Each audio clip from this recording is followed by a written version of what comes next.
बहुत समय पहले की बात है। एक छोटे से गांव में रामदयाल नामक एक गरीब किसान रहता था।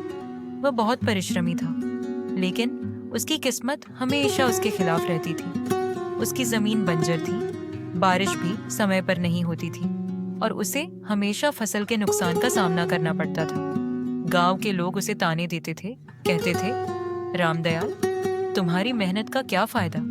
भगवान ने तुम्हारी किस्मत में सिर्फ दुख ही लिखा है। लेकिन रामदयाल कभी हार मानने वालों में से नहीं था। वह रोज सुबह उठकर अपनी जमीन को जोतता, पत्थर हटाता और मिट्टी को उपजाऊ बनाने के लिए कड़ी मेहनत करता।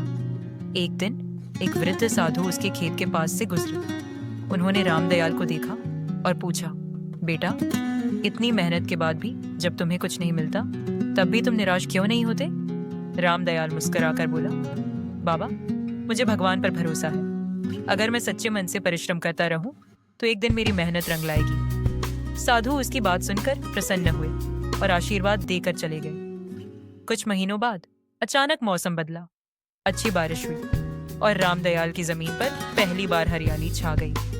उसकी फसल इतनी अच्छी हुई कि पूरे गांव में उसकी चर्चा होने लगी। जो लोग उसका मजाक उड़ाते थे, वही अब उसकी मेहनत की सराहना करने लगे। रामदयाल ने गांव के लोगों को एक बात सिखाई, अगर मन में विश्वास और कर्म में सच्चाई हो, तो मुश्किल से मुश्किल हालात भी बदल सकते हैं। सच्ची लगन, धैर्य और मेहनत से किसी भी परिस्थिति को बदला जा सकता है। जीवन में चाहे कितनी भी कठिनाइयां आए, हमें कभी हार नहीं माननी चाहिए। कैसी लगी आपको ये कहानी?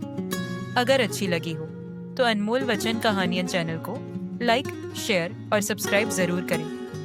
कैसी लगी आपको ये कहानी? अगर अच्छी लगी हो तो अनमोल वचन कहानियां चैनल को लाइक, शेयर और सब्सक्राइब जरूर करें।